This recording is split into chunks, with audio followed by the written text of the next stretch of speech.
माणिकताई ज्या दादर बोबला पंचायत समिती गणाचे उमेदवार आहेत त्या सर्वांना तुम्ही निवडून द्यावं हे सांगण्यासाठी उपस्थित डॉक्टर रवींद्र रेड्डी साहेब, नगराध्यक्ष दत्त नगर परिषद, माननीय विठ्ठल बापू, माननीय सोमन आके साहेब, माननीय सदाशिव माळी साहेब, माननीय गोवाळे साहेब, डॉक्टर एकटी, या गावच्या आपल्या सरपंच माळीताई, अन्य व्यासपीठावरील सर्व मंडळी, सर्व गावचे सरपंच, गुळावाडी असेल, अक्कलगी असेल, बुटापूर असेल, नंतर वसपेठचे सरपंच आहेत, सर्व पदाधिकारी, नगरेवाडीचे सरपंच, तिथले सर्व पदाधिकारी आणि माडगाव गावातील निंबाचीवाडी असतील, अन्य सगळी मंडळी असतील. आता नावं चुकून राहिली असतील तर राजूकडे जरा सॉरी सर्वांची. पण निवडणूक खूप महत्वाची आहे. बाहेरचा नाचला त्यांचं 2024ला वाचलंय, बाहेरचं करून बोललो सगळा त्यांचा बाजार कुठला आहे. हे काय नवीन दुकान नाही त्यांचं. अरे मी तर 100 किलोमीटर लांबचा होतो, संजयराव 100 मीटर पण लांब नाही ना. उंदी जिल्हा परिषद गट तुम्हाला लागूनच आहे. तर तुम्ही काय बाहेर काय काय दिवसातून 4 वेळा माडगावला ते येत आहेत आणि त्यामुळं त्याच्यानं दुसरा कुठला अजेंडा नाही. तो विषय आता नाही प्रचारात पण घेऊ नका तुम्ही कुठं. त्याला काय करायचं करू द्या. तुम्ही तुमचं काम करा. ही निवडणूक एक हाती निवडून येणार आहे, एक हाती, अशी परिस्थिती आहे. आजूबाजूच्या सगळ्या वाड्यातल्या लोकांना विनंती आहे, मला कुलावाडीला हात जोडून विनंती आहे. जसं विधानसभेला केलं तसंच तुम्ही आता जिल्हा परिषदला पण केलं पाहिजे. कुठलंही काय मनामध्ये तुम्ही मतभेद न ठेवता लकडेवाडीचं वन साइड मतदान झालं पाहिजे. बरोबर ना? एकनाथ आहे आता ऐकण्यात आहे तुमच्या खाली होता. त्यामुळं वसपेठ, राजोबाची वाडी इत्यादी सगळ्या लोकांना विनंती आहे. सरपंच साहेब इथं आहेत, बाकीचे प्रमुख मंडळी इथं आहेत, तर त्यांनी लक्ष घालून, राजू आहे, तर तुम्ही सगळे ग्रुप एकत्रित करून, ओवाळे साहेब आहेत, तर एक मतानं, एक दिलानं तुम्ही मतदान हे आमच्या दोन्ही उमेदवाराला केलंच पाहिजे, अशी तुम्हाला माझी विनंती आहे. आमचे उमेदवार तुम्ही निवडून द्या. विकासाचं आम्ही बघून घेतो. काही चिंता करू नका, काही काळजी करू नका. आपले सभापती चव्हाण साहेब पण आहेत, नवीनच ओळख झाली त्यांची, तिथून नाव राहिलं. तर माडगाव हे मोठं गाव आहे. जत तालुक्यामध्ये उमदी, संख, माडगाव, टपळापूर, बिळूर, शेगाव, बनाळी, दरेबडची ही मोठी गाव आहेत. या मुचंडीसारखं मोठं गाव आहे. तर याचा विकास करणं ही आपली सार्वजनिक जबाबदारी आहे आणि आम्ही काय त्या जबाबदारीपासून लांब पडत नाही. आता हे काय काय लोक बोलत आहेत मी उपोषणाला आलो, मी लोकांच्यासाठी आलोय. राजकारण करणाऱ्या लोकांच्यासाठी मी कुठं फिरत नाही. मला कोणी धमकी द्यायची कारण नाही आणि माझी भूमिका असते ती उघडी असते. माझी मापं काढता येईल. मी काय या सगळ्या भांगडी करत बसू, मला काही कळत नाही काय. मी जी भूमिका घेतो ती उघड घेतो. मी माडगाव गावाच्या विकासाची भूमिका घेईन. कुठल्या पुढाऱ्याची भूमिका घ्यायला मला काही काम नाही. दुसरी काम आहेत मला भरपूर, एवढंच काम नाही मला. त्यामुळे माडगावकरांना माझा शब्द आहे, तुम्हाला माडगाव गाव डेव्हलप करण्याच्या दृष्टिकोनातून जे जे लागेल ते देण्याचा शब्द मी तुम्हाला सर्वांना देतोय. कुठंच कमी पडणार नाही. उमगीला MIDC दिल्या, होय, सगळ्यांना सांगून दिले. ते काय चोरून लपून छपून दिलेले नाही. संघ मध्ये आता ट्रॉमा केअर सेंटर उभा करतोय, मोठं हॉस्पिटल उभा करतोय, उघड आहे. माडगाव मध्ये सुद्धा अशा पद्धतीच्या राज्य सरकारच्या माध्यमातून योजना आणायचा आमचा प्रयत्न आहे आणि मी त्याचा पाठपुरावा करतोय. त्यामध्ये एक माडगाव मेंढीचं संशोधन केंद्र हे माडगाव मध्ये झालं पाहिजे, आपल्या सर्वांची भावना आहे. मी आंदोलनाला भेट द्यायला आलो तेव्हा मी शब्द दिलाय तुम्हाला की मावळपुणे साहेबांच्या सोबत आपली बैठक करायची आहे आणि मी तुम्हाला सगळ्यांना घेऊन आता 23 फेब्रुवारीला अर्थसंकल्पीय अधिवेशन सुरू होत आहे. मी तुम्हाला जाहीर शब्द दिलाय, मी तुम्हाला घेऊन मुंबईला जाणार, माननीय बावनकुळे साहेबांच्या समोर तुम्हाला बसवणार. तुमचा जो प्रस्ताव आहे, तुमची जी चर्चा करायची आहे, डायरेक्ट महसूल मंत्री महोदयांच्या सोबत करा. काहीच नाही अडचण यामध्ये, आत बाहेर काहीच नाही ना. मी सांगितलं संघ म्हणतोय तिथं करा, संजयरावच्या आता पुढे तर पेच पडला, उमदी पण म्हणतोय, आता ते इकडचे पण नेते आहेत. आता म्हणला तर तुम्हाला मोठी अडचण झाली आहे. उमदीवाले म्हणतायत आणि तुम्ही म्हणताय. भांडणं लावणं माझा उद्योग नाही आहे. मला सगळ्यांना म्हणता नसतं ना जुनवट ठेवायचं. भांडणं लावणं माझा उद्योग नाही. आपल्याला सगळ्यांना एकत्रितपणे पुढे जायचं आहे आणि परत एकत्रित बैठक आपण करू. संघची लोक, इथली लोक, उमदीची लोक सगळे एकत्रित करू ना. आपण एकाच तालुक्याची लोक आहोत. वादविवाद करण्याचं कारणच नाही. परंतु मी एका गावाला वेगळं बोलणार, मी माडगाव मध्ये आल्या मतासाठी वेगळं बोलणार, उमदीला गेल्यावर तिसरं बोलणार, हे माझ्याकडून होणार नाही. ज्यांना कुणाला काय गैरसमज करायचे करा, मी काय चुकीचं बोलणार नाही आणि चुकीचं काय करणार नाही. आणि कोणी मला ब्लॅकमेल करायच्या भानगडीत पडू नका. ब्लॅकमेल करणाऱ्यांचं तर मी कधीच ऐकत नाही. विषय सोडून द्या. लोकांच्यासाठी मी काम करेन. माडगावमध्ये आता जी परिस्थिती आहे ती परिस्थिती मी तुम्हाला बदलून देतो. हा मी तुम्हाला शब्द देतो. ही परिस्थिती पूर्णपणे बदलून देतो. आज एवढा मोठा शेळ्या मेंढ्याचा बाजार भरतो.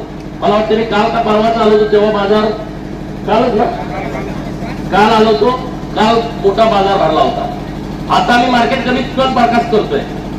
हे जे सगळे पैसे खायचे धंदे सुरू आहेत ना, पुढच्या 15 दिवसामध्ये मार्केट कमिटी तुम्हाला बरखास्त झालेली दिसेल आणि आमच्या विचाराची, या तालुक्याचा विकास करण्याची भूमिका असणारी तरुण मुलं आम्ही त्या मार्केट कमिटीवरती डायरेक्टर म्हणून सरकारच्या माध्यमातून आम्ही नेमू आणि अख्ख्या तालुक्यातली मार्केट बाजार समिती आम्ही चांगल्या पद्धतीने डेव्हलप करू. मार्केट कमिटी जेव्हा जतची मार्केट बाजार समिती आम्ही चांगल्या पद्धतीने डेव्हलप करू.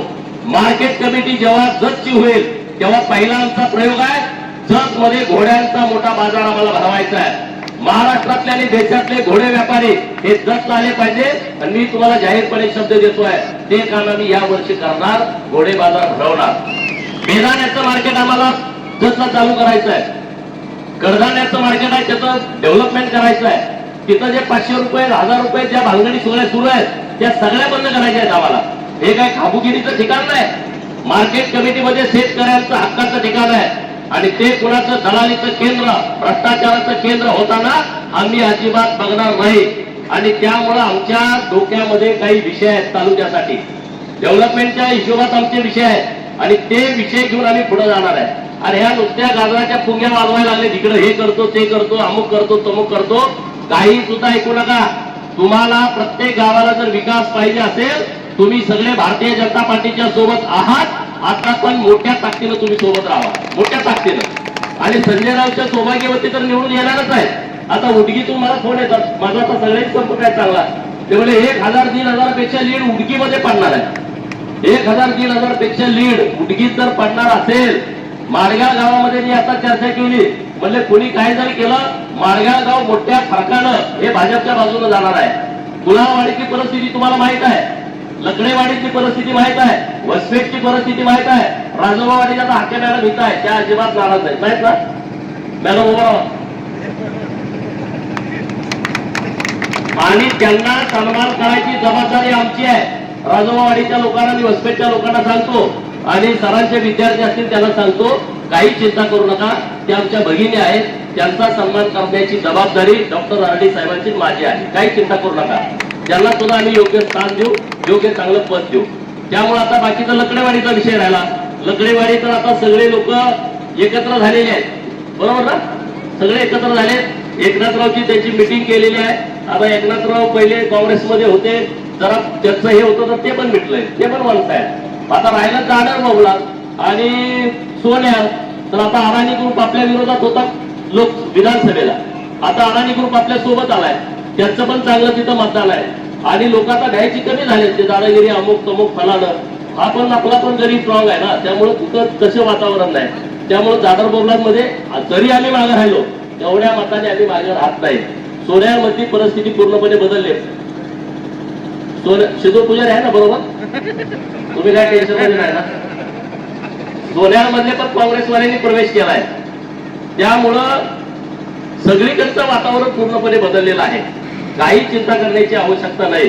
गुड्डापूर आणि अंकलगी तर डॉक्टरांची जन्मभूमी आहे आणि गुड्डापूरच्या दानम्मा देवीचा आशीर्वाद तर आम्हालाच आहे ना. आम्ही तिथं सगळे 5 कोटी रुपयाचं काम केलेलं आहे. आणि त्यामुळं सर्व गावामध्ये जे चुकीच्या पद्धतीचं राजकारण चालू आहे, ते राजकारणाला आता बाजूला ठेवून लोक सगळे आमच्या सोबत राहणार आहेत आणि तुम्ही सगळ्यांनी राहावं. गावातल्या आता जो दोडनाला तलावाकडे जो जाणारा ओढा आहे, त्या ओढ्या पात्रामध्ये चेंबर बसवण्याची मागणी आपली आहे. तर मी आजच अधिकारी महोदयांना सूचना देतो, त्याचं टेंडर जरी नाही झालं तर त्यांना उधारीत काम करायला लावतो आणि परत सरकारला म्हणतो त्यांचे पैसे द्या. म्हणजे आपल्याला उधारी खातं पण चालतंय, तुम्ही टेन्शन घेऊ नका. किराणा मालाच्या दुकानातच उधारी खातं आहे असं नाही. मी काल उधारी खात्यातच गाळेवाडीचा चेंबर बसवायला लावलाय. म्हणजे त्याचं कुठलं टेंडर नाही, काय नाही. मी विनंती केली, आता बसवा नाही, परत आम्हाला द्या. म्हणजे काही चिंता करू, मटेरियल येऊन पण पडलं बघा. तर काही चिंता करू नका, आम्ही कामाची माणसं आहे हो. आणि आमचा हेतू अगदी स्पष्ट आहे. जत तालुक्याचा सर्वांगीण विकास करणं, जत तालुक्यातल्या माणसाची मान उंचावणं, त्याच्या स्वाभिमानाचं जतन करणं, त्याचा सन्मान वाढवणं, याच्या पलीकडे आमचा दुसरा कुठला अजेंडा नाही. आम्हाला दुसरं काहीच घेणं देणं नाही. आता आमच्या विरोधात एवढे विरोधात प्रचार, आम्ही कधीच त्यांच्या विरोधात काही केलं नाही. वर्ष होऊन गेलो मी आमदार होऊन. मला एक उदाहरण दाखवा, माझ्यावरती एवढ्या खालच्या पातळीत बोलले, अमुक झालं तमुक झालं. कुणाला वैयक्तिक त्रास देण्याची आमची भूमिका नाही, परंतु कोण दादागिरी कराल तर उगाच अडचणीत याल. तुम्ही दादागिरीच्या भानगडीत पडू नका, आम्हाला पण त्या वळणाला जाऊ देऊ नका, एवढंच तुम्हाला माझं सांगणार. अत्यंत विचारपूर्वक मतदान करा. गावाचा विकास करण्याच्या दृष्टिकोनातून तुम्ही आम्हाला मतदान करा. 1 वर्षामध्ये जी मी कामं गावात केलेत त्या आमदारांना 5-5 वर्षाचा हिशोब मागा, माझ्या समोर आणून बसवा, मला पण बसवा, अशी लोक गोळा करा. ज्यांना ज्यांना वाटतंय ना आम्ही काय काम केलंय, आम्ही समोर बोलायला तयार आहे. माघारी काहीच नाही, समोर आम्ही मांडतो. आता देवभूमी जत आम्ही करून घेतोय. आता जतला या अधिवेशनामध्ये अधिकृतपणे रेकॉर्डवरती देवभूमी जत अशी घोषणा सरकारला करायला लावतो. मी त्याचा पाठपुरावा करतो. 36 मंदिर आहेत, त्यामध्ये सोन्याचं मंदिर आहे. या जगातलं तीर्थक्षेत्र बचा दर्जा दिलाय. 5 कोटी रुपये आता त्यांना देतोय. सोन्याच्या विठ्ठल बिरदेव, विजय बिरदेव मंदिराला. इकडं आमचं कुलाळवाडीमध्ये खंडोबाचं म्हातारबा देवाचं मंदिर आहे, त्या मंदिराला 5 कोटी रुपयाचा निधी देणार आहे. कुठल्या आमदारांनी निधी दिला मला सांगा. का मंदिर आता झालेत?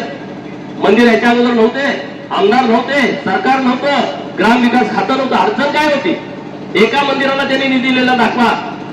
बनाळीच्या बनशंकरी मंदिराला 5 कोटी रुपयाचा निधी दिलाय. दानम्मा देवीचं जन्मगाव उमराणी, त्या उमराणीच्या देवाला तीर्थक्षेत्र बचा दर्जा दिलाय.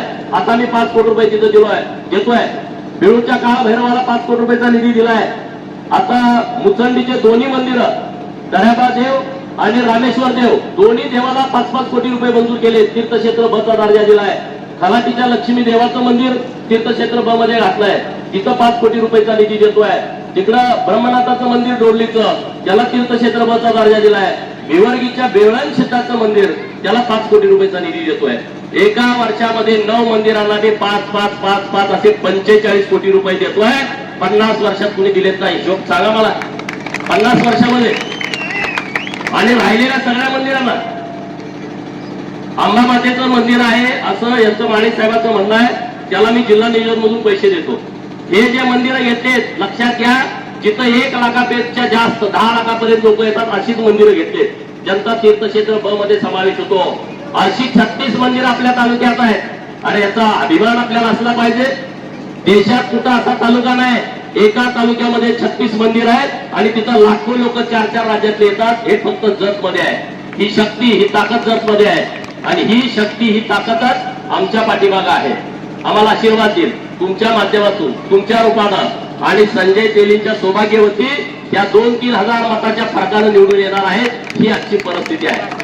काही त्यांना काय करायचं करू द्या. ओपन काय तुम्ही करा, अजून आठवडाभर तुमच्याकडे वेळ आहे.